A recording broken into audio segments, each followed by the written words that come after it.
right? The 369 vortex, the pyramid, a lot of the symbols of the ancient Kemet, those are their designs.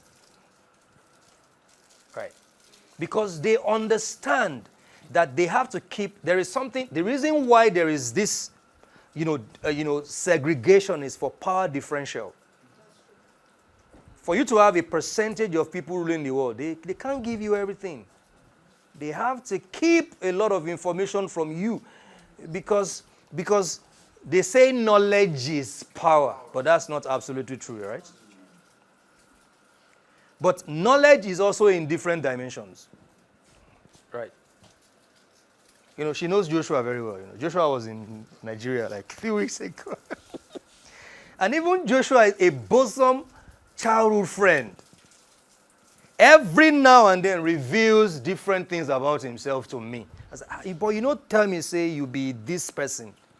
You don't tell me, say, you are part of these people doing this thing in your country.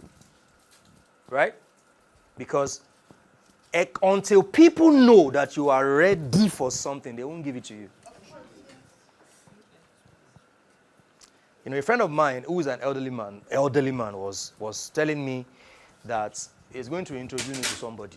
I said, you are not interested in all these things that we do, but I'll just introduce you so they can just help you because I like what you are doing. And he said, there is one man that has been chasing me, and he mentioned the man's name. I said, so why didn't you give this person's number? And he was like, I don't like him. I don't think he's ready for this. I said, so why do you think I'm ready? I'm not part of you. And he was like, I see your passion. See, the truth of the matter is, people gather crowd for a reason. I talked about energy transaction. There is a reason why people ensure that they do everything to make sure that you come to their gathering. We were talking today, and what did I say? I said, even if we have 5 people here, we will do what we want to do. Let other people watch online. How many people are online now? Over 100. On Ambassador's page. 11, right? They don't have to stress. We don't have to give them free buses. The moment you have extra effort to ensure that you come, understand that somebody is trying to reap from your energy. It's as simple as that.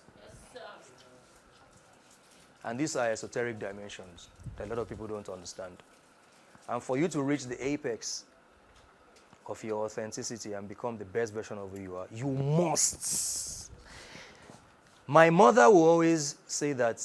My mother said, I will not tell you not to do anything again, because the moment I tell you don't, that is what you do.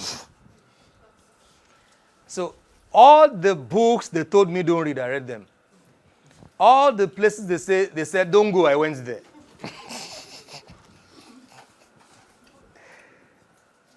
There are 2 dimensions of knowledge, the exoteric and the esoteric knowledge.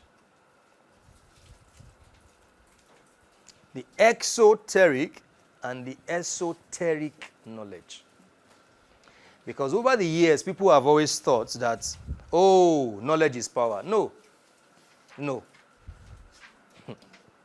When you watch that movie, Game of Thrones, what did you see in that movie, Game of Thrones? One of the most profound scenes in that movie. Sometimes I go back and I keep watching that scene. But this woman said something to the world that they can't even catch it.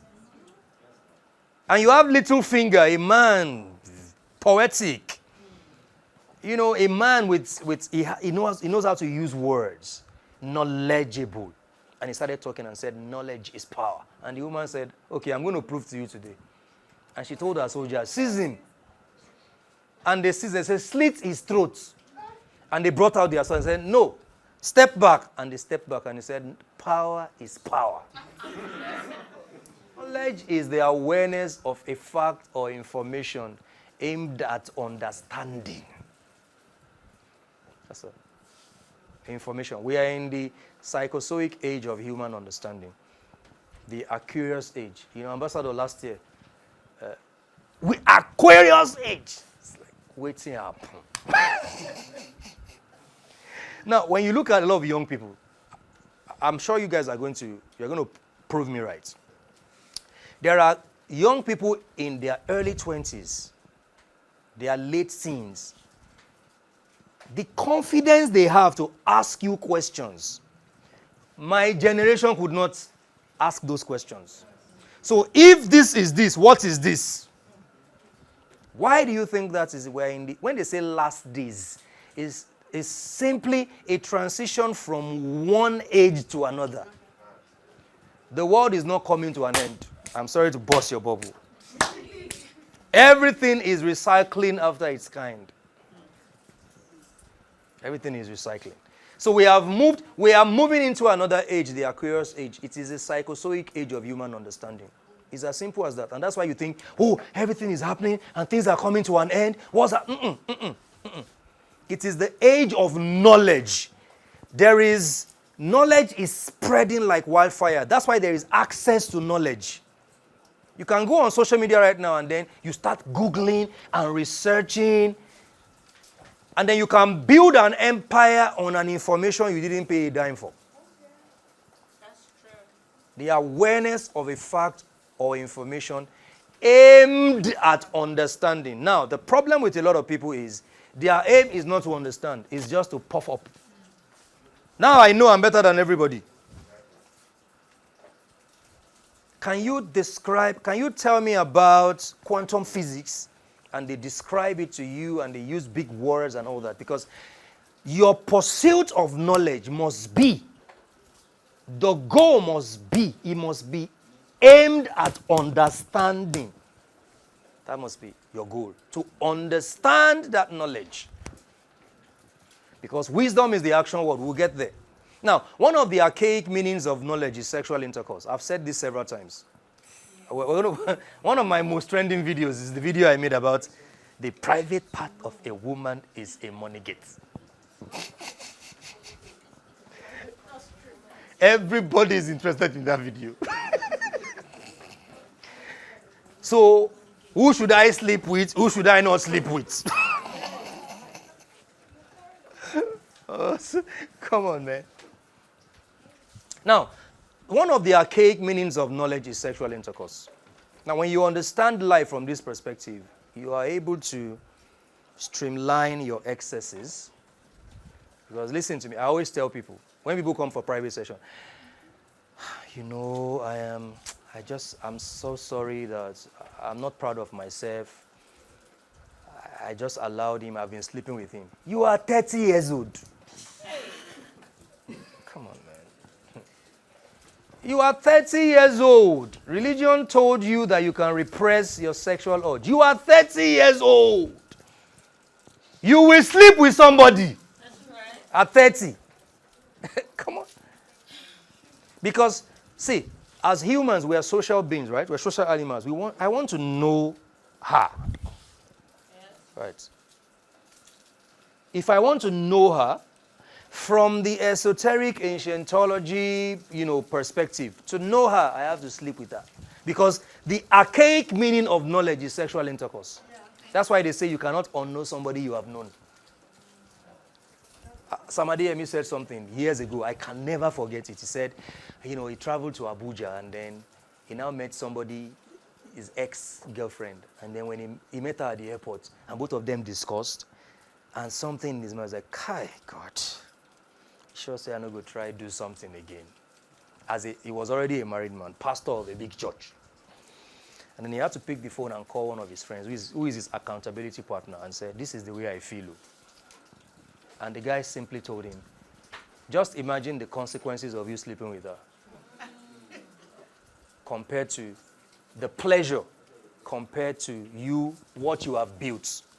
And that was what saved him. Now, the reason this is very, very important is because knowledge is deeper than what they have. See, knowledge is more than information. That's right. If you want to recharge your phone on Airtel, star 301, that's an information. That's not knowledge. Knowledge is knowing. So every pursuit of knowledge must be aimed at understanding.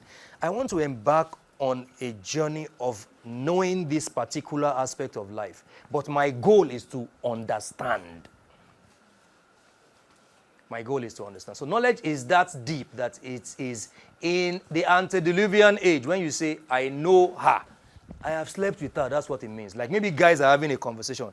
Hey, what's up, brother? I know her. What it means is I have slept with her. That's how deep the concept of knowledge is in that age. And the truth of the matter is, things don't really change. Everything recycles after itself, after its own kind, right? Now, there are types of knowledge. Listen, evident knowledge. I transfer 100,000 naira to Fortress. And I transfer 50,000 naira to Abidat. Then I claim that I did not transfer it to them. How? The bank will bring it out. See, Oga, evident knowledge. This is the evident knowledge that you transfer. There are proof. There is an evidence that you have transferred this money to them. Right. Inside information. Mubad. During Mubad's death, I made a lot of videos. Inside information, that's another knowledge. Inside information is different from external information. There is something you just know about you on your inside. I am light, Imole. Who told him that he is Imole? Nobody told him. Nobody, I sat down years ago. I told you Lekki brings memories a lot. The owner of Lekki Boatyard is an uncle to me, an adoptive uncle. And this week I wanted to see him, so I went. So I have a place, Lekki Boatyard. I went there, and then I stood there and I started memories. And I remember a day we were in his house. We were watching a movie called Amadeus. I was a young guy, teenager, and he asked me, and he said, so what do you want to be in life? And I said, I just want to celebrate the glory of God through words and music. That was exactly what I told him. Nobody told me to say that. I just said it. That's an inside information. There is an information that you have that nobody told you. Ambassador said it. What is that thing that you know that you were not taught by your parents? Right. By mainstream media. Right? You were not taught by organized religion. What are those informations that you have? Constructive knowledge. Constructive knowledge. Now we're having conversations here, right? Everything I'm saying, you are picking some things from it, and you are building your own pyramid. You are constructing constructive arguments. You can live here picking, choosing, dropping, dismissing some of these informations, and you pick the best and you make a quality of life out of it. Constructive knowledge. Internal knowledge. That is the superior knowledge, esoteric knowledge. Esoteric knowledge is superior. Because, what people don't know is that you are the first esoteric knowledge. People think esoteric knowledge is something that is outside you. It begins with you. Because you are a central processing unit of ancestral data and information. You came here with data, with information for life that your ancestors passed on to you. Medical science has proved through your DNA and your genealogy, right, that your ancestors are inside you. That's right. John. I pity people who demonize their ancestors. No problem. Keep it up, no problem. I always tell people that now I am so confident now because I have a latest ancestor I can directly relate with, who is my father. Because until now, my grandparents died before I was born. So now I know that, okay, my father died, I am aware, I'm an adult. So I call his name. You are a central processing unit of ancestral data and information. And your ancestors sent you here. There is a reason why they empowered you and brought you here. Now, let me divert a bit. One of the things I do these days, so you can understand why I'm saying what I'm saying. And the fact is, you cannot have a closed mind and actually accept this truth. When I'm praying these days, I call it prayer so that people can understand. I don't pray, I speak, right? But prayer so that everyone can understand. I call my father's name. I call his full names. Now, when your parent dies, Even if they were not, let's just assume they were not nice to you while they were alive. The moment they die, there is a flashback. The moment science has proven it, the moment people had near-death experience, and they said their whole life flashed. And you know what they want to do at that point? They want to quickly make corrections. So I know that my father, even for the mistakes he has made, he wants to make corrections now. So I tap into that and say, now I need your protection. Now I need you to help me in this area. He has become an ancestor, right? So now he moves faster than the speed of light. He's not in the flesh anymore. So I say, help me. What are the things that you wanted to do that you could not do? Help me to do it on your behalf. Inside, information. Inside, these are the knowledge that they have demonized, that, your father dies, bye-bye. We'll meet someday. I'm not meeting you someday. You are here. The things you didn't do 2 years ago, come and do it now. And then you have external knowledge, inferior. That's external knowledge, exoteric knowledge. This is what they are feeding everybody with. Look at it. Doctrines, information, data, beliefs, text, revelations, especially about the universe, about spirituality. There is exoteric science and there is esoteric science. There is esoteric biology and there is exoteric biology. Suitable to be imparted to the public and belonging to the outer or less initiate circle. Ambassador used a lot of initiate. And when people hear that, they think, these people are all these cultists. To be initiated is to go through a process of not just character development, but a process of pruning, where you become an extraordinary human being. You're no longer like every other person. So the reason a lot of people are stuck is because they have refused to submit themselves to life's initiation. Right? Because whether you like it or not, life would even try to initiate you into an order that you are meant to belong to. That's what exoteric knowledge is. Popular knowledge. Generic knowledge. Look at the characteristics. They are widely disseminated and commonly accepted information. I told you, I am a teacher. So you see the way I'm doing it. I am born to teach. Widely disseminated and commonly accepted information or practices within society.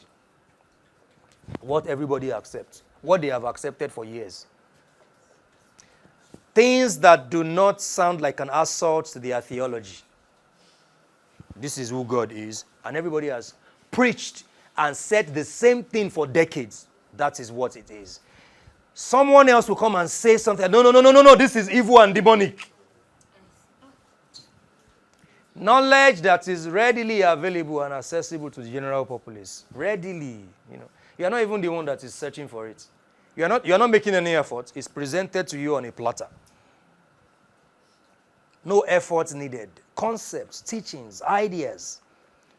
They require, they don't require any intellectual effort. That's what it is. You don't need to think too much. It's based on belief, right? Belief is the enemy of your divine curiosity. Believe, I dislike that word with everything in me. When I tell people I'm not a believer, they're like, so what are you? It's belief. The moment you believe, you know what you have done? You have given up, stripped yourself of your divine audacity to explore the infiniteness of the multiverse. That's what you have done. Because when you believe, you stop thinking. You stop exploring. You stop knowing. Belief is for lazy people. And the elites and the ruling class, they understand that the majority of people, it's easier to believe than to think. Yeah. To think to come up with something that agrees with this institution inside you, with your inside technology, there's a lot of work you have to put into it, right? But for you to believe something that is already thought out by someone else, someone already thought, God told me this in the 5th century and this is the way it is, I believe you. It's totally different from something that I need to question this existing knowledge. Widely propagated and accepted ideas about us and the multiverse. And you are not meant to question anything, right? Don't ask questions. When I don't argue with people again. I just stay by myself, because I know what you are going to say. You are either telling me you need the Holy Spirit to explain it to you. Please. So now, the moment someone tells me that, they are trying to put me in a box, in a mediocre box, where I cannot question anything. Nobody can become the best, the most authentic version of who they are meant to be, if they are not permitted to question anything that has been presented to them. And see, there are universal laws and there are doctrines. There are universal laws and there are I'm laying this foundation because we're going to move to numerology, manifestation techniques. And the science behind all these things I'm going to teach is not exoteric. Because when we get to that point, you begin to see it as, this is totally different from what they told me. So we must understand that esoteric knowledge is not on the back of believing. And everything I'm telling you tonight, you are free to go and do your own research. This is what religion doesn't give you. Religion doesn't give you the liberty of going to do your own research. You must just accept. This is what God said. You cannot question it. God told me. And when God told you, the only witness was you. Come on, brother, man. There was no other person there apart from you. And you are a human being like me. Now, see, we cannot completely dismiss exoteric knowledge. It is the starting point of knowledge for the majority. All of us here, me, Ambassador, we started with exoteric knowledge. Right? But you are not meant to stop there. You are not meant to stop there.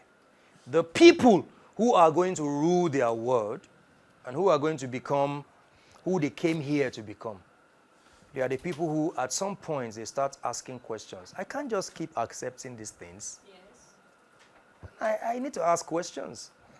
I can't just keep believing and accepting. You see, in exoteric, you cannot think, you cannot criticize. Today I said I'm going to put it up there so everybody can see. You can't think and you can't criticize.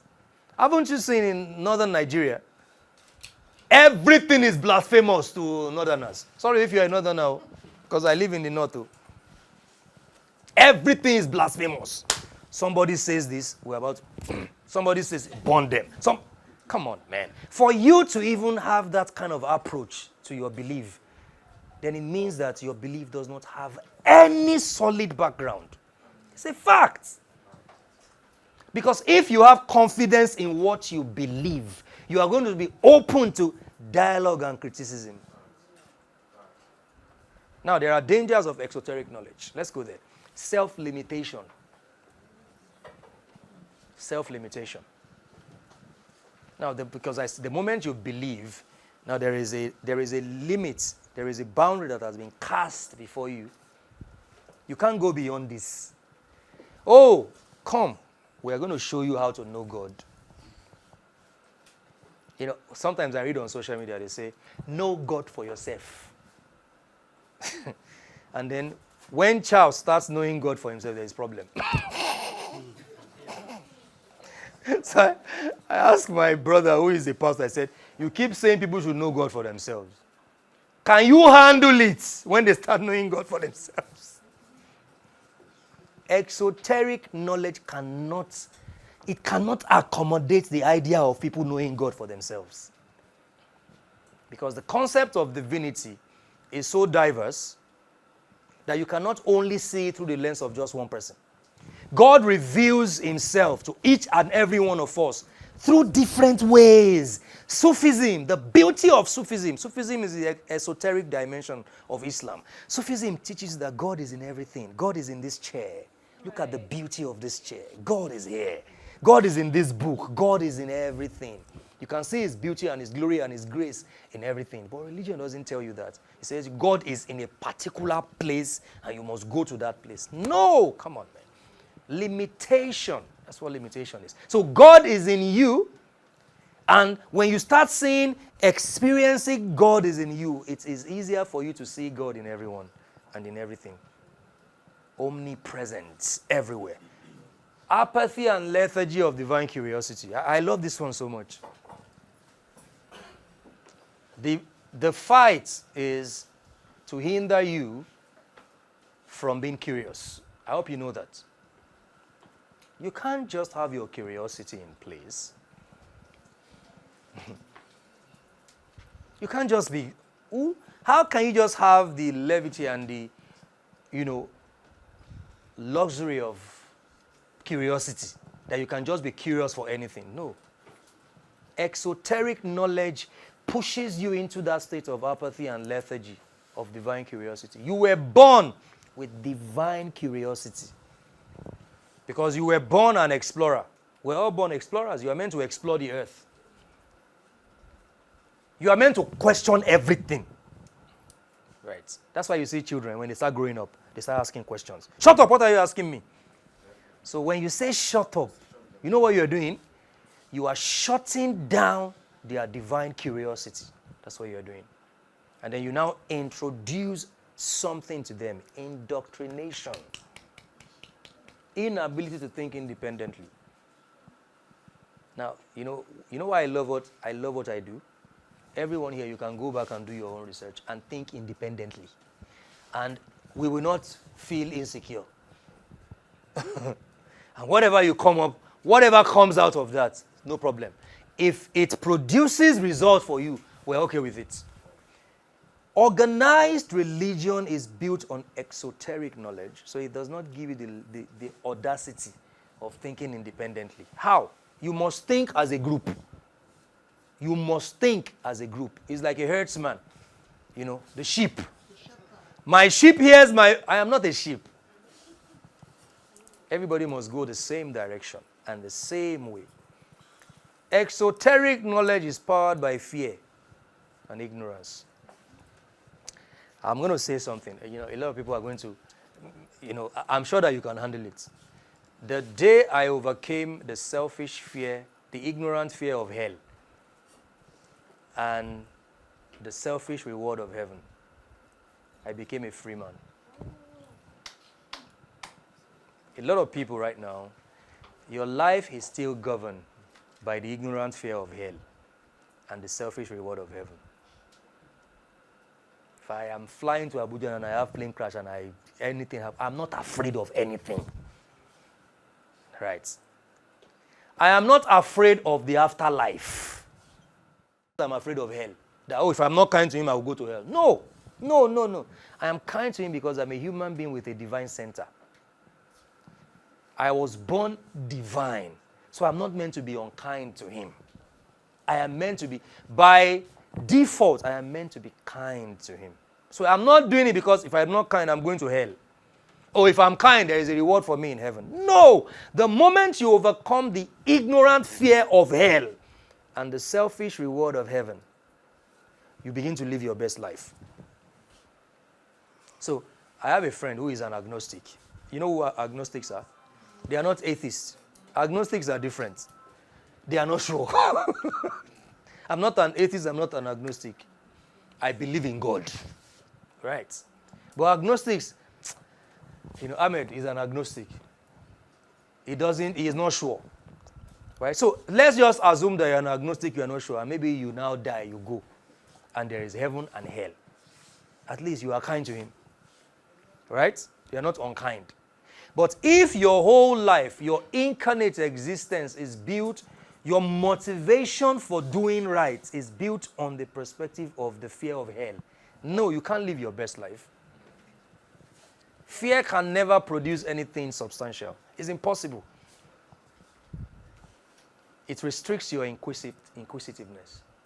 You are no longer inquisitive. It ends here, it ends here. You know, the funny thing about this thing is that it is easier for men to exalt themselves and put themselves on a pedestal of ultimate authority when you are given to exoteric knowledge. So you tend to believe everything I'm saying to you right now. You are free to go and research. That's what I'm putting up there. Take a picture. Then go and research by yourself. It says, there's a verse of the Bible that says, study the truth or something, and hold on to what is true, something like that. Test all spirits, prove all things, and hold on to what is true. Exoteric knowledge hinders self-evolution and ascension. You find it very hard to evolve. And everything is evolving. Everything is evolving. The only people who don't evolve are people who are extremely religious. This is the way they said it. This is the only way, and that's the way it's going to be. I see. Elon Musk, I was watching one of Elon Musk's videos, and I'm not an Elon Musk fan, but I really like some of the things he said. He said he had identity crisis. Right? He didn't know who he was. And he started reading, and he read these 7 laws of nature, the Hermetic principles. And he began to glean some knowledge from that book. I was like, wow. Because exoteric knowledge, someone even told me something, how their leader told them at one time to burn every other book and read only his book. Only his materials. You can't read any other thing, only his materials. Ignorant fear of hell and selfish reward of heaven. Said that. Deprived authenticity. So what happens? This is what happened. Psychologists did an experiment, and they figured that the most authentic, the most powerful frequency to vibrate is the frequency of authenticity. So what that means, you know what that means? It means in this room right now, you are meant to be your authentic self. That the only way to be recognized as a living soul here is to be authentic. And this is a psychological research and experiment. You cannot attain that when you are only given to exoteric knowledge. You can't reach the apex of your authenticity. And you know the danger in that. When you find it very hard to become an authentic person, when you see a person who is authentic, they are the ones who are quick to say, he's proud. It's because you are not authentic. So you can't relate with a person who is thick in their own skin. Like, I know who I am. You don't know who you are. So when you meet a person who, why is he so pompous? They are puppets of social puppeteers. This so-called metrics and what they talk about, metrics. When you hear matrix. And they depend on, external entities. When people depend. External entities, external deities. You have a problem, you have to run to somebody to help you. Because all your life, you have depended on exoteric knowledge. Cliché, generic theories. Now let's go to esoteric knowledge. This is the one that I'm interested in. Esoteric knowledge, occultic knowledge. Let me say it like that. Because sometimes we'll be careful. Don't say occultic, so they don't start thinking. We have been so dealt with that even words that are not evil in principle, now to us they are evil. The moment you say you have to live a ritualistic life, a life of rituals and routines, now you have to now take another 5 minutes to explain what you mean by rituals. Sometimes it's tiring. Because we have everything that is not exoteric has been demonized. Hidden, forbidden. It's the body of occult knowledge. That's what it is. What is an occult knowledge? Hidden knowledge. That's what it is. Hidden from the general populace, the rest. Hidden in plain sight. You know, I have a friend who is, there is a cult called Illuminati. Don't let anybody deceive you. It exists. Right?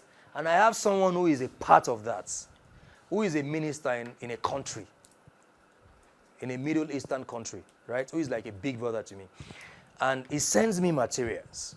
He knows that I'm not really for all those things, but he knows I'm curious because I'm not given to this exoteric. I want to learn. I'm inquisitive.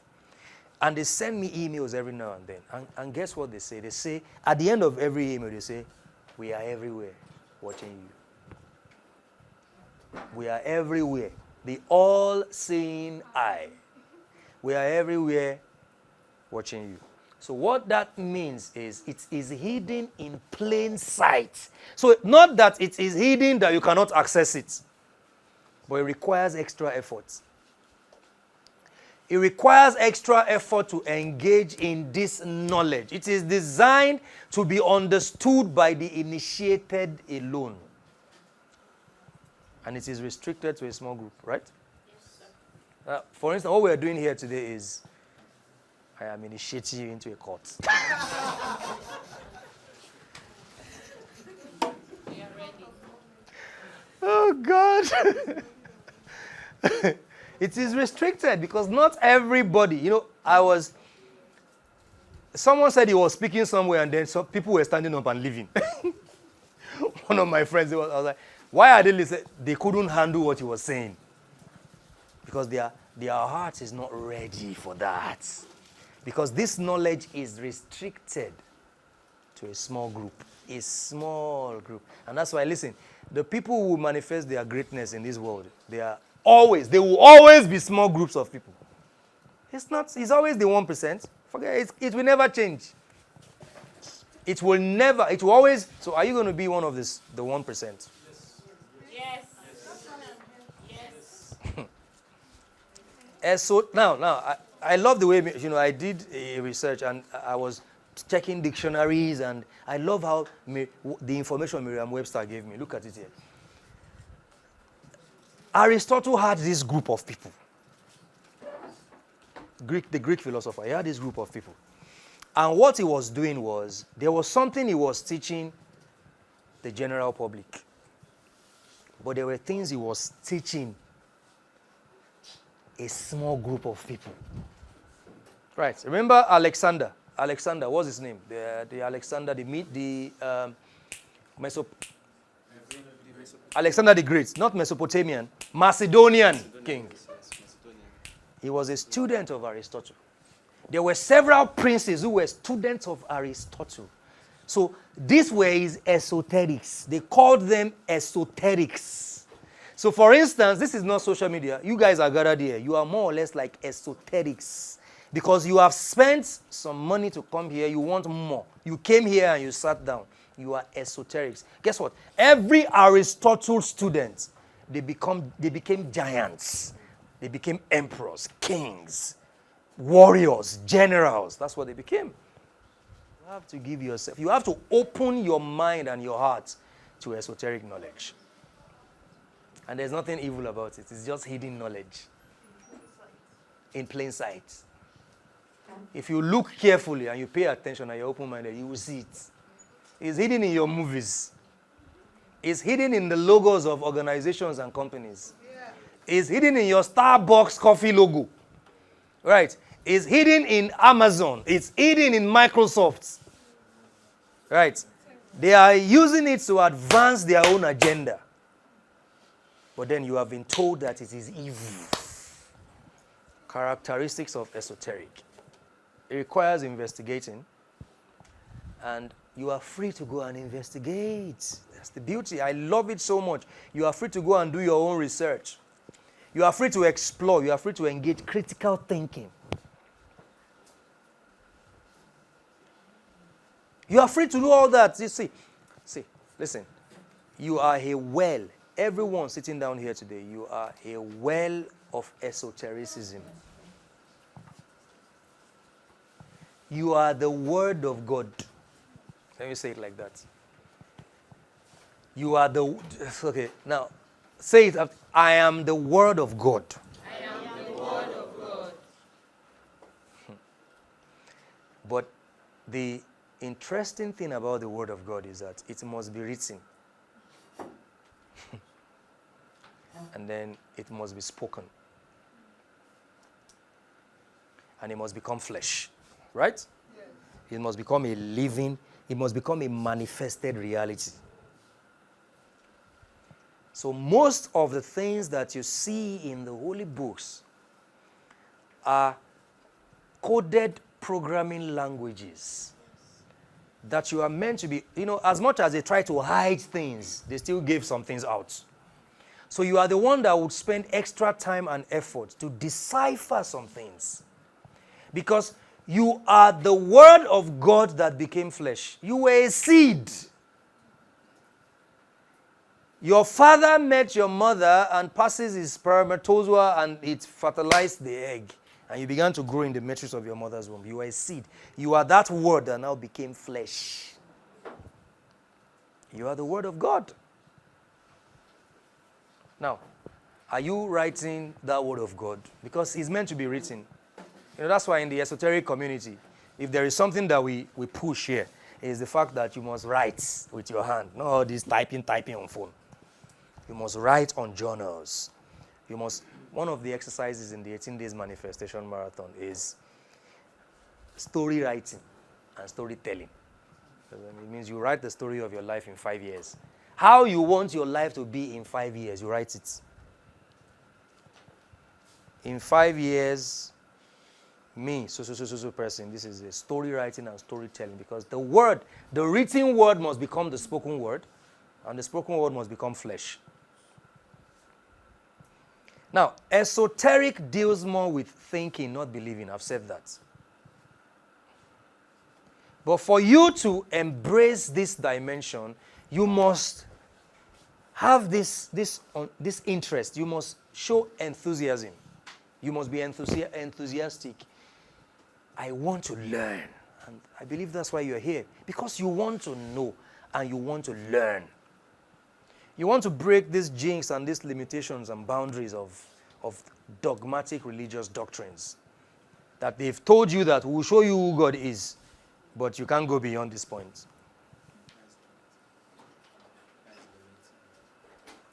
So are you saying that the infiniteness of God, that my curiosity has limitations when it comes to the infiniteness of God? That it takes another human being to now show me the limits or how far I can go in knowing God or relating with divinity? No limits and no boundaries in esoteric knowledge. No limits and no boundaries. There are no limits, there are no boundaries. Another one, touch to a special group. You guys are special. You're a special group. For you to have been here, see the goal. We're not just here to bamboozle you with knowledge and information and data. There's a law called the law of intention, right? In Islam, intention is more powerful than your action in Islam. I hope you know that. Any Muslim here? Intention is more powerful than your action. So if your intention here tonight is, I want to take some information here tonight and use it, and in 3 to 6 to 9 months, I transform my life. That's what's going to be. That's right. Because intention is more effective and powerful than even your action. You are more rewarded for your intention than your actions. Right? People often say that esoteric knowledge is hard to understand, but if you have an open mind, you are going to understand everything that needs to be understood. Now, esoteric knowledge goes beyond the concept of commonly held beliefs. And we're going to get to a point in this lecture tonight where some things might trigger you. Please, be open-minded. We're not trying to assault your... I'm sure Shehu Ambassador has already knocked you with some things. That one is Naka the Baka. concealed teachings of ancient traditions. If you follow me on social media, I had a master class recently where I talked about, the title was Modern Religious Practices Copied from Ancient Rituals. If you were part of that session? Thank you. Abidat was part. Modern religious practices copied from ancient rituals. So esoteric knowledge are concealed teachings of ancient traditions. So most of the things that you are holding on to now, that you think is godly, they were actually copied from ancient traditions. I just told you how that putting your head, facing your face to the earth is the oldest form of prayer, even in the ancient Kemet. That's why you see Protestant Christians in Ethiopia, that's how they pray. Yeah. Right. So whoever is praying that way copied it from ancient traditions. The washing of hands, ablutions, Holy Communion. Come on, man. Speaking in tongues, feet washing. They are all tithes, all copied from ancient traditions. The problem people have, why they are getting knocked by criticism, is because now they want to claim that they own it. No, you don't own it. You copied it. First, you must accept that you copied it. And then from that place, people will be a bit flexible with you because they are all copied from ancient traditions. Esoteric knowledge demands deeper level of contemplation. To contemplate it, you need to think, beyond the surface.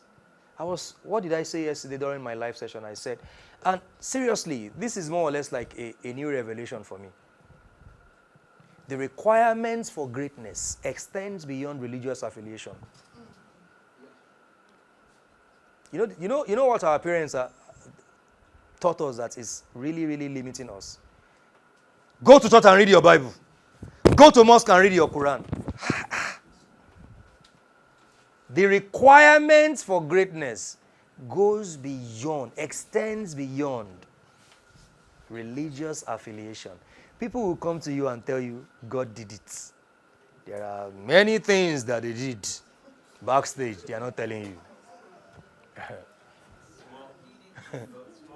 Small girl, big God. There are many things. It is all about God. There are many things they did backstage. Now God, that they did not tell you, because the requirements for greatness extends beyond religious affiliation. Now, esoteric knowledge is a journey of seeking. You have to keep seeking. You are a seeker. You keep analyzing. You keep understanding. You don't get to a point where you have now built a monument around any idea. Now, this is a monument. You know why I love science? Science evolves. That's why I love science. Although science is limited. I told my atheist friends, science is limited. Because the truth of the matter is there are many things right now that science has been able to prove. Right? That science could not prove in the 6th century. But those things existed in the 6th century. So there are many things that exist now. Science can't prove it, but they exist now. So if your whole life is built around, I need a scientific explanation, you are limited. And the glorious thing about it is there are communities of scientists. Let me make some recommendations. Greg Bredin, everyone, you can write that down. Greg Bredin, The Divine Matrix. There's a book called The Divine Matrix by Greg Bredin. That's a book everyone should go get. Esoteric knowledge is more than just information. Esoteric knowledge is work. Spirituality is work. A lot of people that come for my private sessions, I tell them what to go and do. Right? Not what I want to do for them. Right? Because listen. Greg Bredin's The Divine Matrix. Greg Bredin, The Divine Matrix. This is his name.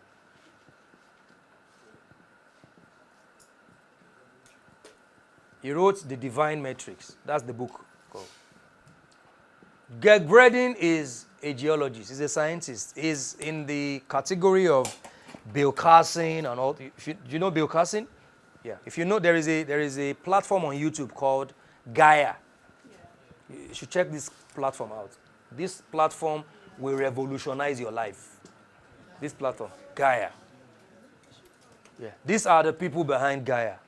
Greg Braden, Billy Carson, and co. Read this book, The Divine Matrix.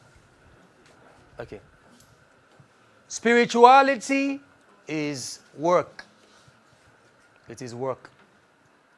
You have to put in work. You have to become an active participant in the process of your transformation. The reason people find it very hard to transform their life is because they are waiting for someone to do something for them. The most effective custodian of your destiny is you. So I would rather become the master of my fate than depend on you to tell me what to do. And that's the beauty of esoteric knowledge. Esoteric knowledge is a call to responsibility and accountability. So now I am responsible and accountable for my life. Now there are rewards of esoteric knowledge. Now the reason why we wanted to just do board, but was let's do this so that people can actually,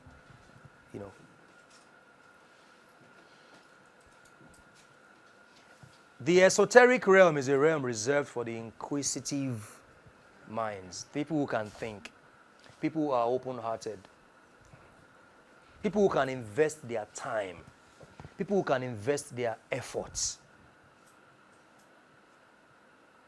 Because see, this is very important. When we talk about power cycles, when I hear he has spent, how much have you spent?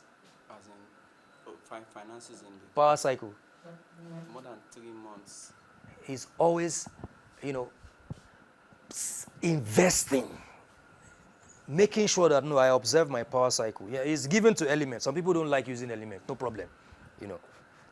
Those people are still at that. I don't like all these candles and incense and all these things. Yeah, no problem. If that's where you are, it's okay. But there are people who they just like to create that environment and that aura.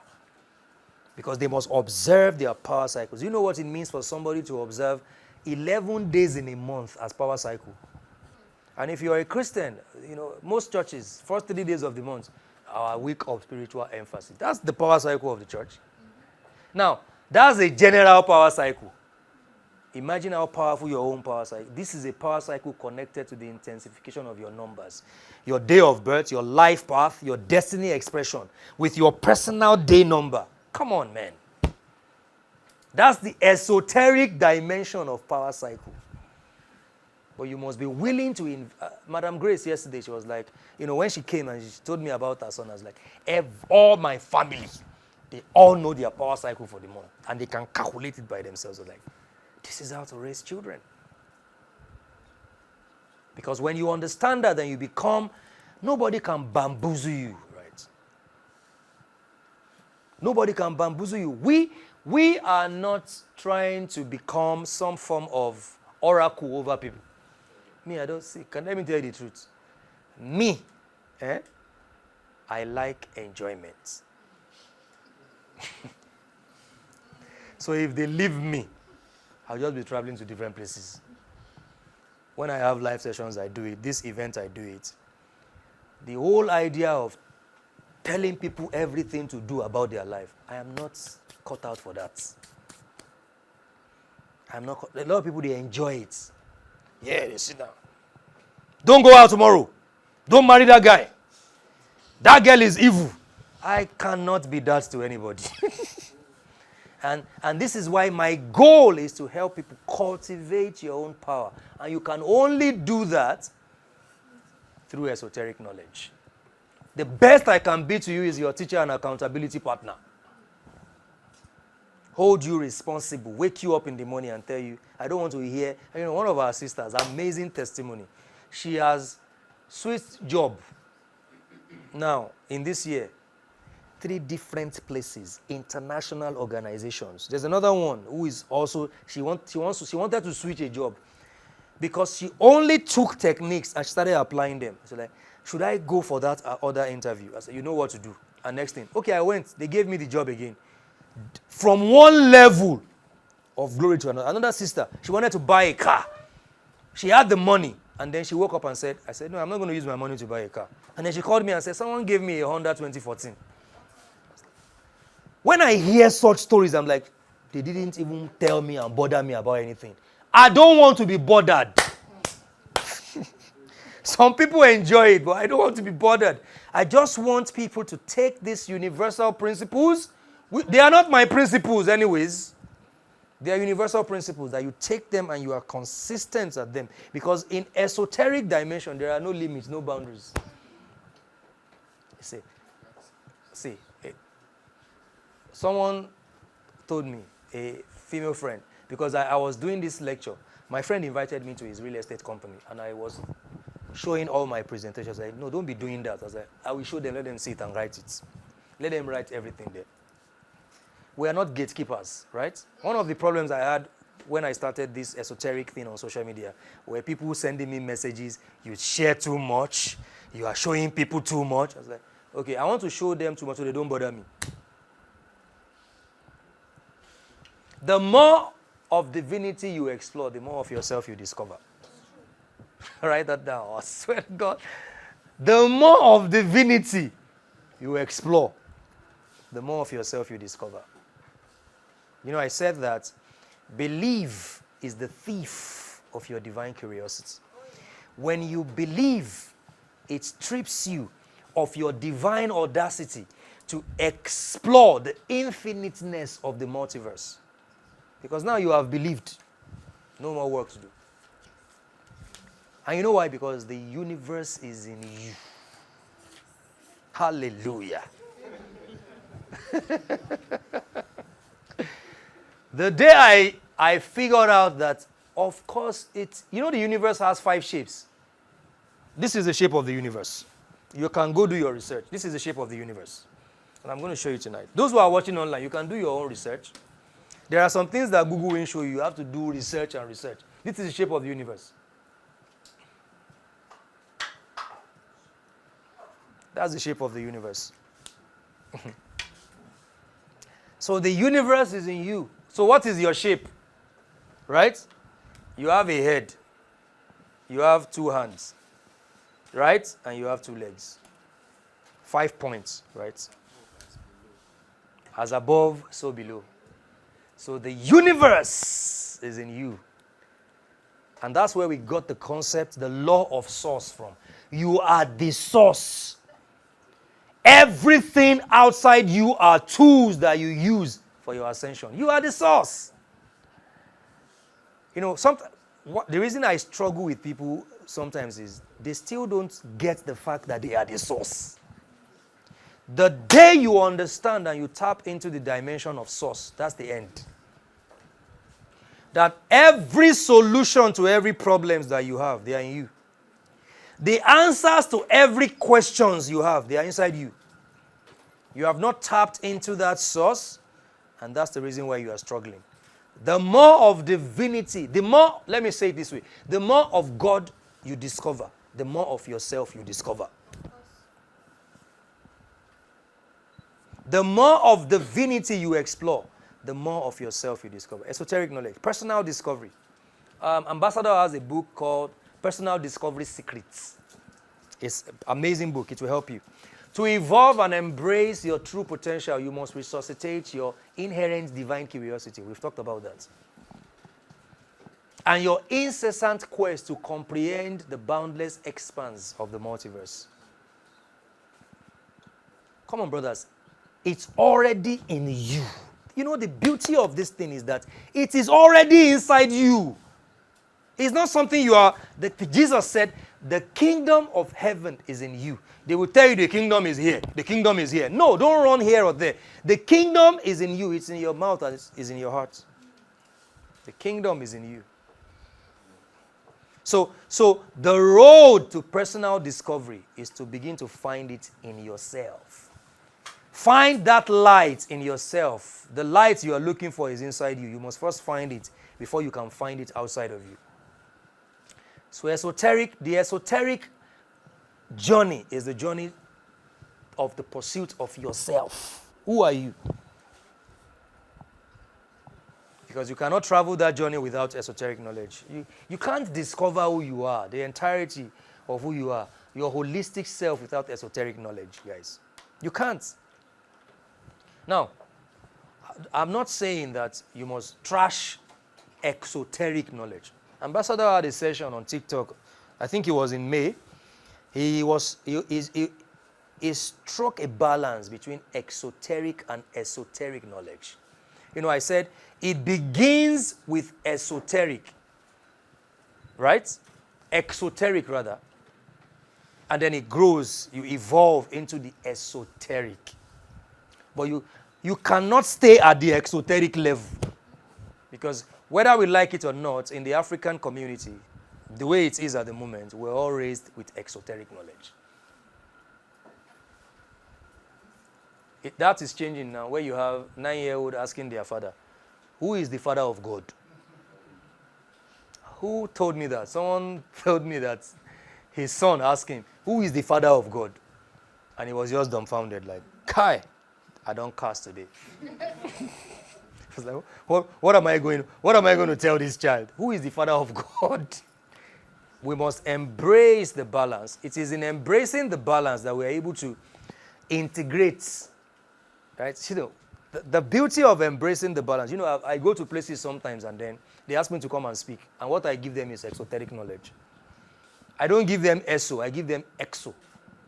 Because I said, these people, if I do this one here, they can stone me before I leave this place.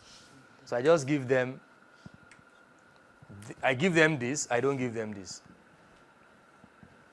So you are able to, and even in giving them this, they still get the message, and then they can now then start growing. You know, you don't give meat to children. I believe that everyone here tonight, you are not children. There is something in you that is spurring you and pushing you. You want more, and that's why you are here tonight. Now let's go further. One of the things I've had to deal with in recent times is what I call existential crisis. And because a lot of people showed that symptom, I had to do a research about it. And this is something from Wikipedia, rephrased. Now, a lot of people are suffering from existential crisis, even people in their 30s and their 40s. They don't know that is what they are suffering from. Right? Now, it is a period of intense self-reflection and questioning about the meaning and purpose of life.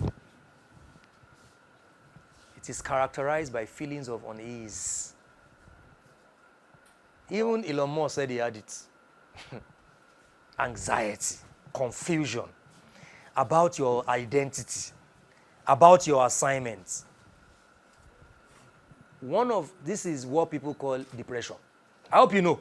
Yes. Depression is not a disease of the mind, it's a disease of the soul. Yes. Like Ambassador always, it's a disease of the soul. Your soul wants to know, because see, your soul has been passive for so long. Your soul is used to exoteric. You have not introduced yourself to esoteric knowledge. So your soul is fighting back. You can't be here now. Why are you at the same spot? There is more to you. And you start asking questions in your mind, but you can't express them in words. And before you know it, you are stuck. And then there is existential crisis. Who am I? What is my life about? Sometimes it pushes people to suicidal thoughts. It pushes them to suicidal thoughts. I was coming today and I saw a young man on the road and he was just doing like this. And I was asking the driver, I was like, what is wrong with that boy? And he said, the day the boy ran mad, he was there. And I said, something probably went wrong and they did not pay attention at the right time. if we understand the power of esoteric knowledge, every crisis would literally be dealt with. When I delved, one of the things that actually helped many of us while growing up was the fact that, because based on my experiences and the things I did, I'm the only one in my family who is not innocent. Both based on the places I went and the things I did, I should probably be dead by now. But because every now and then I grew up with studying, going beyond the normal, breaking the limits and boundaries of knowledge, right? And based on that, I was able to build that solid foundation where someone called it the seed of righteousness. That's what the person called it. That because you are an old soul who has delved deeper into different rabbit hole of knowledge. So the seeds that you have sown won't leave you. It's an investment, right? Into eternity. Even times where we will, oh God, man, I can't say some things. Even times where you go to strip club and then from there you drink, and then you go and you sit down, you wake up in the morning and you are researching with your highness, right? With highness on your face. That's when you want to research, like, I need to know this with your highness. And the other people are just there, they are high, they don't do anything with that highness. So you understand? So it becomes a lifestyle and a programming system in you when you delve deeper into this, such that it doesn't leave you, it becomes a part of you. Organized religion and esoteric knowledge. We've said a lot about that. Let's pity religion now, I beg. Now, let's say something. Religion is not completely wrong in its entirety.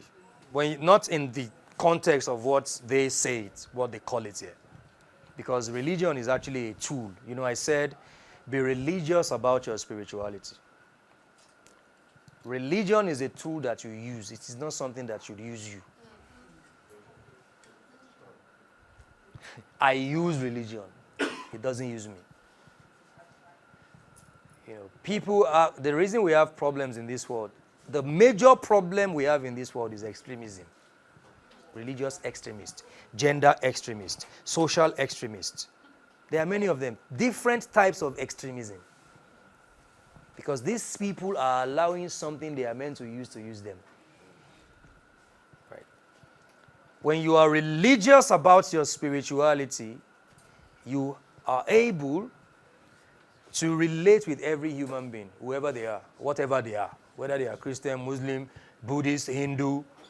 I had a friend in India, Pashuram. He took me to the Hindu temple. He said, let's eat vegetarian. I sat down, I ate it. I said I did it. I'm not against you. I'm learning from what you are doing. And guess what? When we met one of their priests, and the woman held my hand and looked at my hand and said, you need to ask your mother 3 questions. And the 3 questions they told me to ask my mother, even though I did not ask her then, I now sat down one day, I was like, I actually asked my mother those questions and I got the answers. So I am religious. When you are religious about your spirituality, you don't necessarily condemn people. You can pick and choose, right? I use everything for my manifestation. Guys, I use Bible, I use Quran, I use Emerald of Thought, I use, name it, Epic of Gilgamesh. I use everything. Oh, there's something this is power, let me use it. I use everything because I understand the purpose of religion. I am religious about my spirituality. So if I have a friend who is a pastor, like I told you about, one of my friends who is a pastor, he was talking to me yesterday. He was talking for like an hour. I sat down, I was listening to him. Everything you are saying, I picked up my pen, I was writing them down. I said, why are you writing? I said, you are saying some things I want to learn. Because I am religious about my spirituality. Anything that will take me to my next level in my spiritual journey, I'm ready for it. Give me.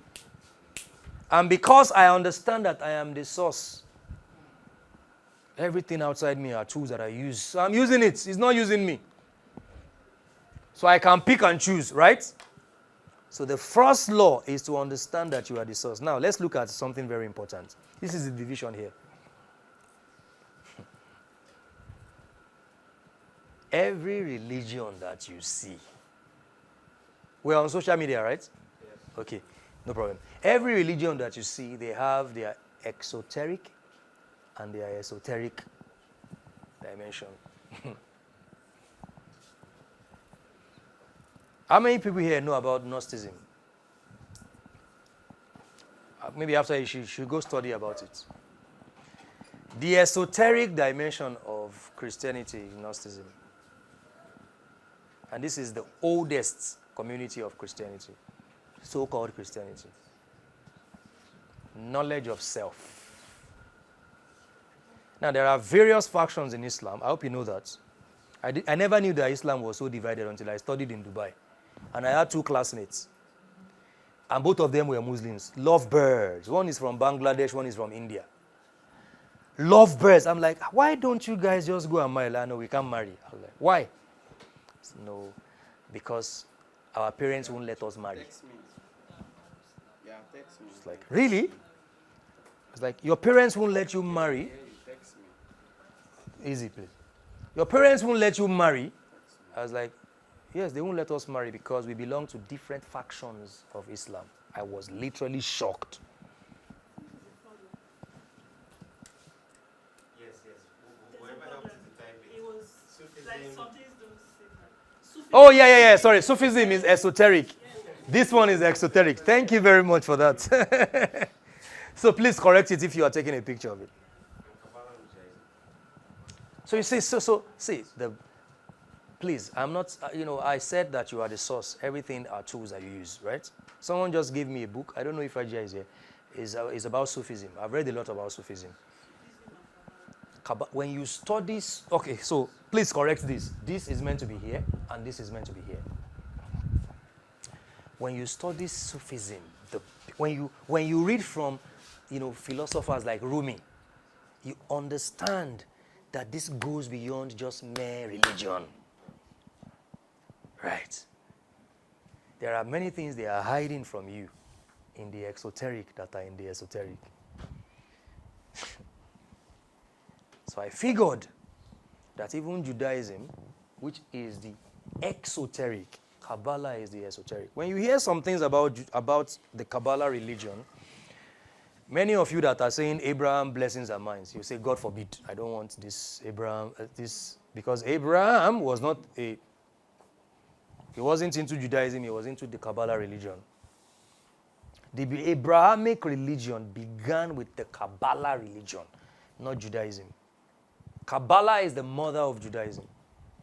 And when you understand the kind of blood sacrifices and rituals involved in the Kabbalah religion, you will like, no, this is true. You will praise your ancestors and say, my ancestors, you are even better than these people. And then you have Hinduism. There is the mystic Hinduism, which is the esoteric, and then there is the mainstream Hinduism.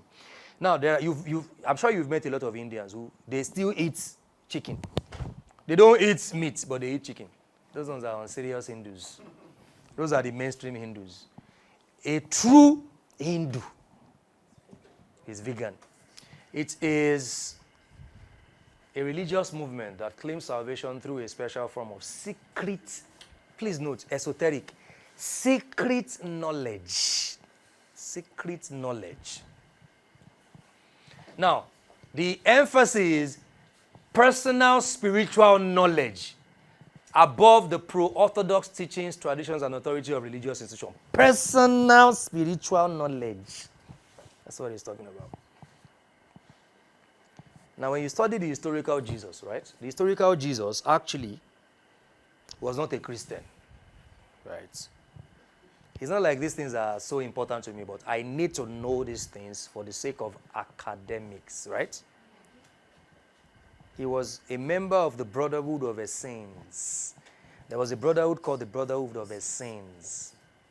When you study a book called the Essenes Gospel of Peace, So he was a member of a confraternity who were strictly men. Right? And most of what he thought was Gnostic in nature, not Christian theology. He thought special form of secret knowledge and personal spiritual knowledge, relationship with divinity, the laws of the universe. That's what he taught. He didn't come here to tell us anything new. He came here to teach us how the universe operates and how we are meant to interact with universal laws. Simple as ABC. That's why I remember that scripture that says, for the Son of God did not come to condemn the prophets and their practices, but to bring a new order. Right? So I am not condemning what you are doing, but I've come to take it to the next level. So gnosis means knowledge. And then Christianity, this is the exoteric. Jesus died for you. Accept him, you go to heaven. Don't accept him, you go to hellfire. Sorry. So you have Sufism. So you have Sufism.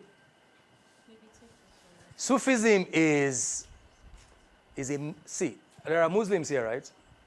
Let me tell you the truth of the matter. I bet made them no go kill me for Abuja. I'm just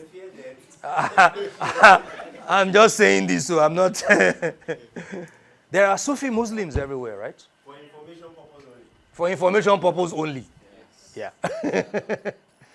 Research. So now, there are Sufi Muslims everywhere, right?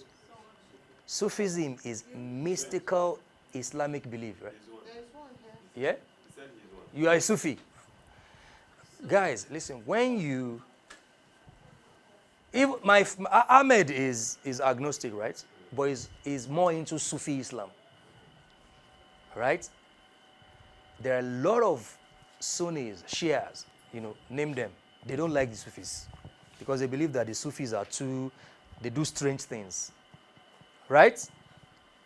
Now, Sufism is a mystical Islamic belief and practice that seeks to find the truth of divine love. Okay, now let me recommend something to you. I love this man so much. His poems are too beautiful.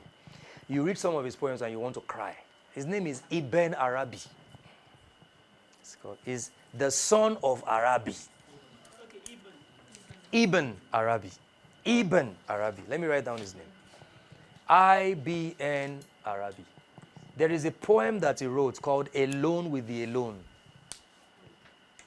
Alone with the Alone. These are words that will pierce through your bone marrow.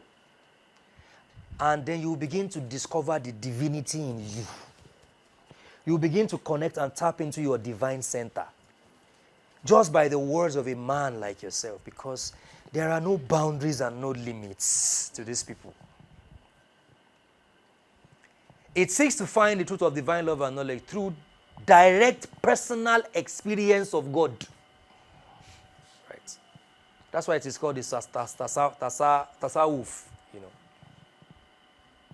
It involves various parts and methods of purification, spirituality. That's why, you don't see, many of us in this, we are not even ready for the real esoteric dimension. And this is a fact. Because as an esoteric person, you are meant to be detached from anything material. I hope you know that. Yeah. Not that you won't have them, but you become a conduit and channel. That's all you are. So 1 billion can pass through you to bless the world. And then the next 1 billion comes. So you are not accumulating. You are distributing. So a truly esoteric person is not an accumulator of wealth. He is a distributor of wealth. I am working myself to get to that place where I am just a conduit. Come, distribute, come. When you accumulate, organized religion teaches you to accumulate wealth.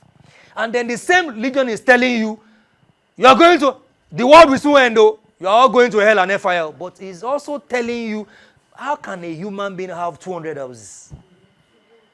Esotericism doesn't teach you that. Even if you do have 200 houses, the purpose is to be a haven for homeless people. That is the true Sufism. Because when you read about historical Sufis, this is the way they were. No attachment to anything material. It is an experiential approach to divinity, where, Jesus said that people were hungry. And he said, okay, 5 loaves and 2 fishes. And he brought the 5 loaves and 2 fishes. And he multiplied it and gave it to people. He did not create a warehouse. But now I want to start supplying fish and bread now to people. There is a need, supply it, move on from there. There is a need, supply it, move on from there. There is, I always, people who know me I say, okay, we need 1 million for this. I don't have it now, but I'm sure it will come tomorrow. The 1 million has come. Take, solve the problem, move on. We need 500K. It's not available now, but it will be available tomorrow. Take, solve it. This is this is what it means to live an abundant life. Honestly. This is what it means, where you have wealth, but that wealth has made you a distributor, not an accumulator. Because you won't live in 200 houses at the same time. And then you have the exoteric, which is Islam. Now, let's go further so we don't, because there are 2 other classes which are very important. This is just a foundation. I hope you are ready for this journey today. Divinity does not carry a religious tag. Divinity does not carry a religious tag. Now, it takes a level of spiritual maturity to actually accept this. Because everyone is claiming that their way is the way. But everyone is saying the same thing. Same formula, same templates, and our way is the way. We would have a more peaceful world and stable world if everyone just, okay, this is your way, no problem. But it's not the universal way. But I'm okay with it as your way. Okay, now, this is my way, no problem. But there is also the universal way. We're going to get to the 7 hermetic principles, which are the universal laws, right? Universal laws don't respect anybody's doctrines. That's why a Muslim can pray, and be broke and busted and frustrated. A Christian can pray, and be frustrated and shattered and battered. Because universal laws don't give a damn about your religion. Divinity does not carry a religious tag. So, divinity is neither Christian nor Muslim. Divinity relates with you as a person and your obedience to universal laws and principles. That's what it does.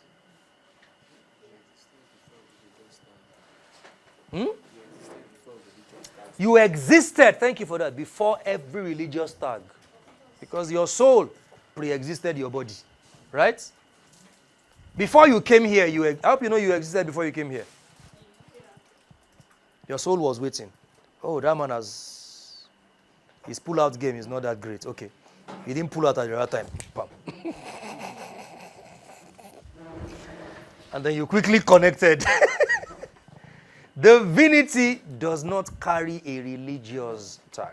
When you understand the concept of divinity from this perspective, you are able to not just live your best life, but also let other people experience God in their own unique way.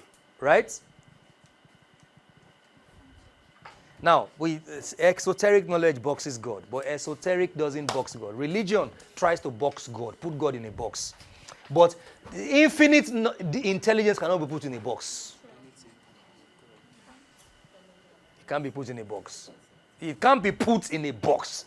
I am trying to ensure that I reprogram your mindset for the next 2 classes so that when that begins, because the goal here is so that in 3 to 6, remember intention, 3 to 6 to 9 months, you manifest all your desires.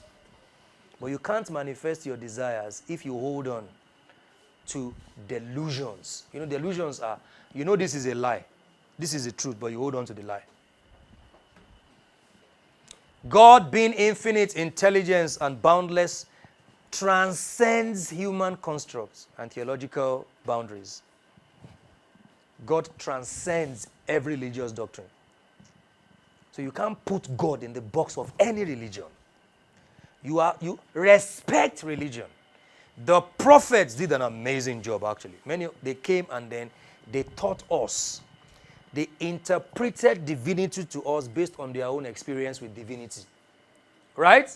Which is based on their personal experience.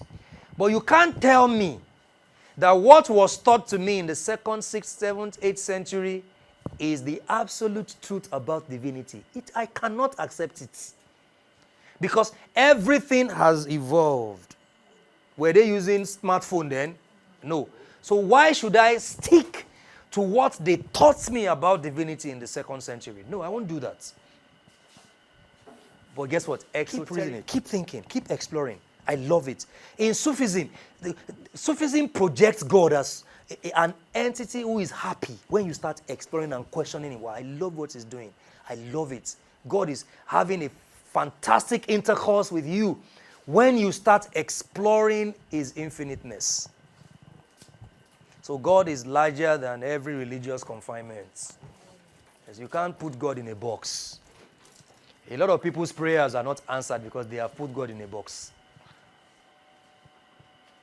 Now it takes us to the next one. The kingdom of heaven is within you.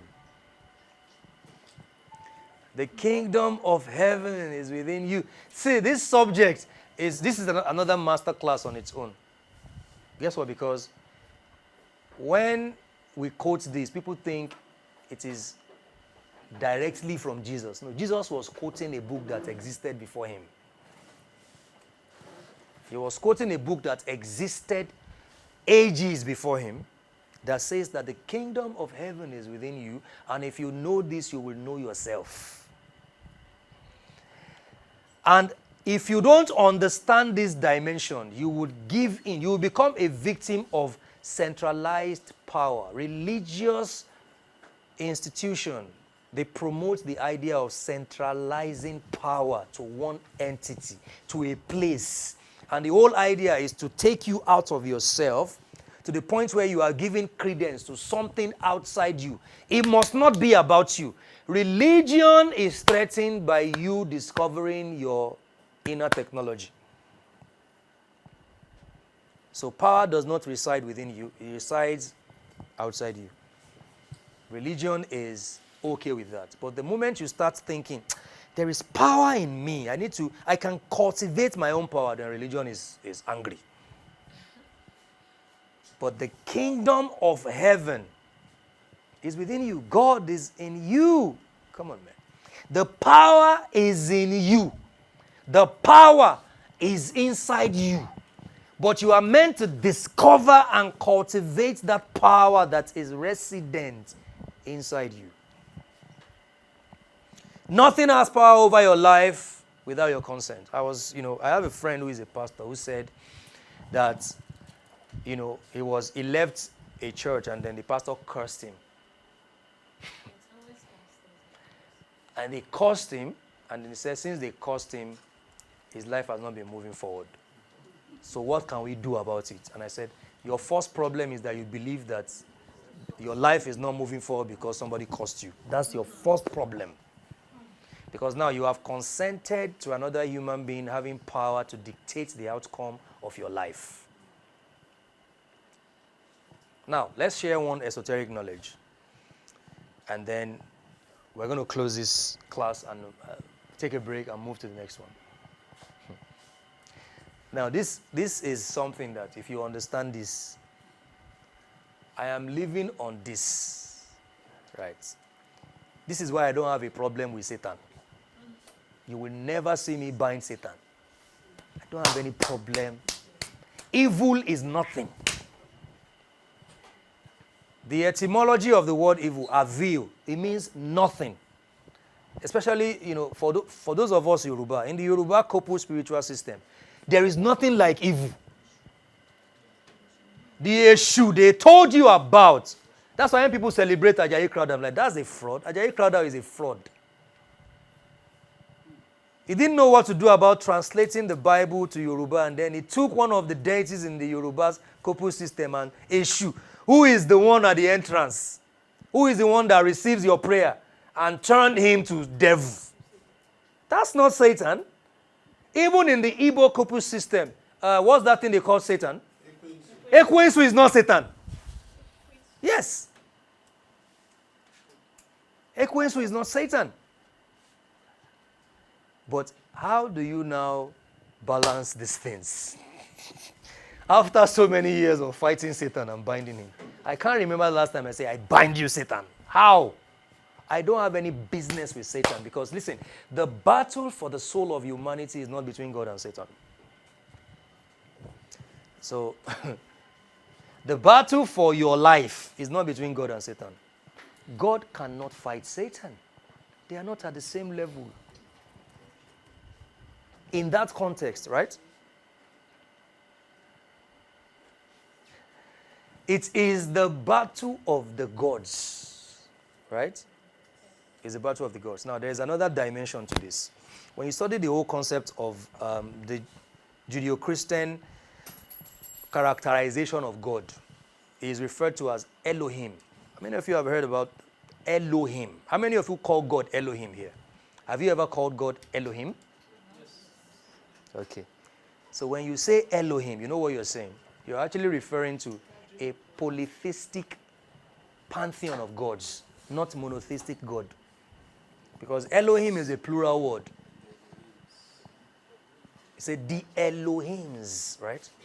There are several of them. So when you study all religious books with an open mind, it is simply telling you that this is a battle of the gods, not the battle between God and Satan.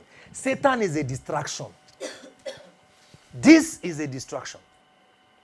One of the first laws of warfare when people go to war is, who is your God? That's why historically, when people go to war, they are going in the name of their God. Yes. Oh, in the holy books, God sends people to war to go and kill women and children in his name. When you get there, they don't believe in my name. Establish my name there. Strip them of their culture, their spirituality, their tradition, and give them my name. Those who don't obey my name, kill them. So the first law of warfare is, who is your God? It simply means, what spirit are you partnering with? So the battle for your soul, the battle for your advancement, the battle for your greatness is not the battle between God and Satan. It's the battle of the gods. It is the gods that are battling. They are the ones who, when you study the Sumerian text, I've said this before. They're battling for our soul. Yeah, they are battling for your souls. When you study the Sumerian text, remember what they said? That, the Garden of Eden is likened to a what do you call it now? A laboratory where we are genetically engineered. When you even study this thing from the medical perspective, you look at your DNA. There is a machine currently called the quantum energy telomere machine. When you study the medical meaning of telomeres, it is that thing, the components that connect one DNA to the other, right? So before then, humans could live for years, right? But then one of the pantheon of the gods said, no, these people let me reduce their years. So he took a prototype, a patent to the lab, and then they put the telomere. That's why if they want to know how long you have left, how many years you have left, they study your telomeres. If you are a doctor here, you understand what I'm saying. They study your telomeres. When they see it, is it weak? Is it strong? Okay, I think this person has this number of years to live. Right? So when we have all this evidence before us, we understand that we are not necessarily a creation of a monotheistic deity. We're a creation of partnership. So what that means is the world is a stock market. We are all trading in this world, right? So your value and your profit is determined by who is powering your transactions. So the value of your stock in the stock market of this world is determined by what spirit are you in partnership with.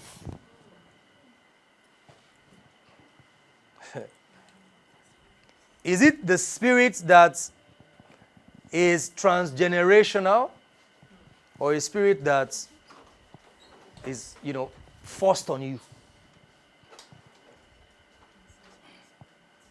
Because the truth of the matter is, we cannot talk about this without talking about ancestral lineage.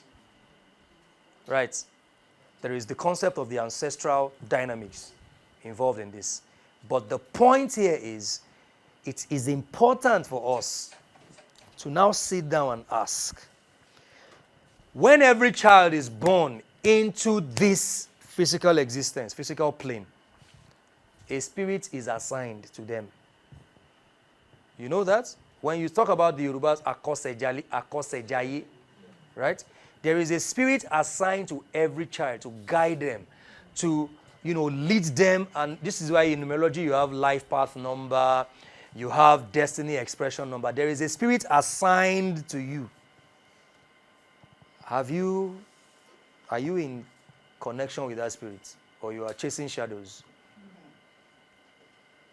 Because we understand the concept of the law of one, which is God Almighty. You talk about Eledumare. In Igbo, what do they call God? When you talk about the source, one. Chuku. In Hausa, there is a name for it. In Yoruba, they call it Eledumare. So we understand that one. But the truth of the matter is, it is that one as assigned. He delegated authority to the pantheons, right? Now, the pantheons, you are meant to know, the pantheons are more or less referred to as spirits. So which of them are you partnering with?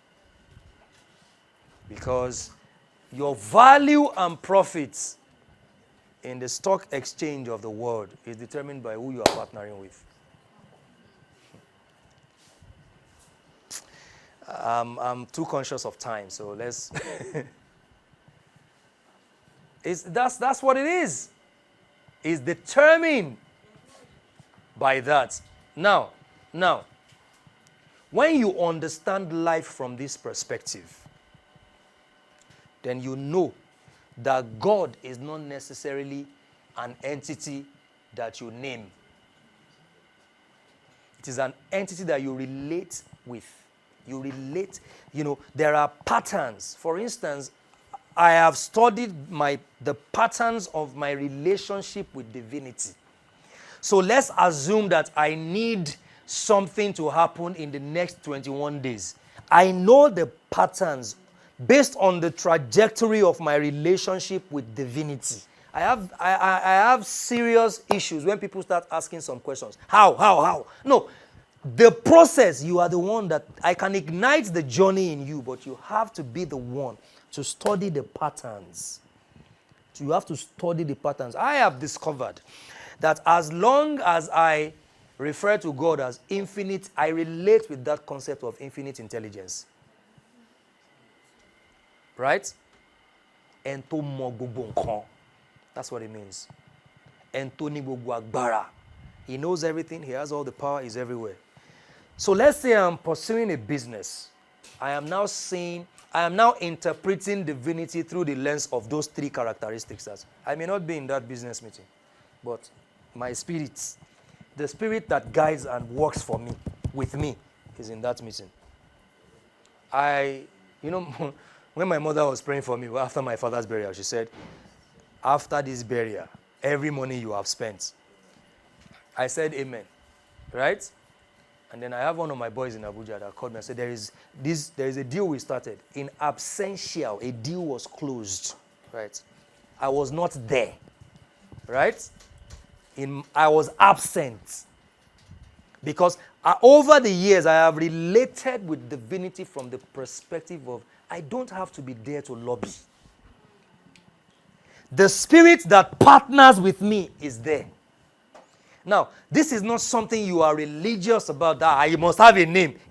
I just characterize it as infinite intelligence, meaning he's everywhere, he knows everything, he has all power. So I am not there, I'm burying my father. I cannot leave this place and come but I'm limited in my body, but it's there working for me. You cannot operate in this dimension if you are still seeing God from what religion told you that God is, that you have to go to a particular place to meet God. And the value of your stock and your profit is determined by who is powering your transactions. Hey, if there are business people here, if there is something you need to take home from this from this session today, this is what you need to take home. Listen, there is so much competition out there. There is so, sometimes I tell people with so much confidence, like, I am the one closing that deal. Don't give that house to anybody. I am the one that will close it. I am not saying it out of pride, right? I am saying it because I know that if I don't enforce that law, they will carry what belongs to me to someone else. Because you know what it is when you have pursued a deal, right? And then someone else, especially people in real estate, I have a deal with every property owner. If you give me mandates, don't give it to any other person. But there are several real estate agents that they will push a property, and then when they call the owner one day, somebody wants to pay. Somebody has paid. Do you know how frustrating that is? Now, that person doesn't understand that you are not the only one. The buyer of that property existed. You just couldn't connect with them spiritually. Because you don't understand God from that perspective. You don't understand that the world is a stock market, right? And everyone is trying to increase the value of their stock. Everyone is trying to sell their products and their services. So the person that succeeds in getting a buyer, because buyers exist, as long as products and services exist, buyers of that product and that service, they exist. So I'm not saying buyers, I'm not saying anybody buying my products. No. It's not a product. It's not a problem of people buying your product. It's a problem of you selling your products. Every business person here, listen to this. It is not a problem of you people buying. It is a problem of you selling to the buyer that already exists. Because the person that will buy that house, whether you are the one that sells it or not, that house will be sold. Whether you are the one that sells this laptop or not, this laptop will be sold. Whether you are the one that sells this hall or not, someone else will occupy this hall and pay them. So are you going to be the one that will sell it? But you will never get to that plane of existence if you don't understand that the battle for your soul is a battle between God, the battle of the gods, not the battle between God and Satan.